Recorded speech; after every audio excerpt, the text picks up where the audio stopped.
Yeah, because of the way Cleveland started and then the way the Giants came back and just scored basically on every possession, and then they got the field goal. That was a three-point deficit at the end of the first half. Now you think the pressure is going to be on the young Cleveland quarterback, and when I say young, I'm talking about in terms of experience, now facing this front four of the Giants. Can they put pressure on Brandon Weeden? They haven't done much of it so far, Greg. Well, let's see what the Browns can do. They will have possession right off the bat. Josh Curtis really goes guilty in the first half. Go you fuck away.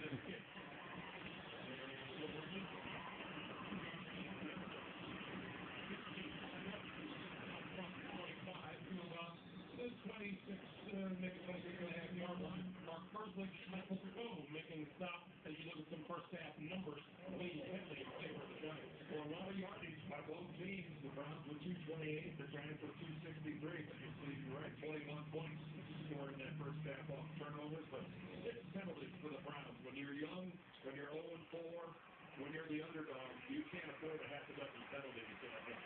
Mike Dickerson went 67 yards left in the first half.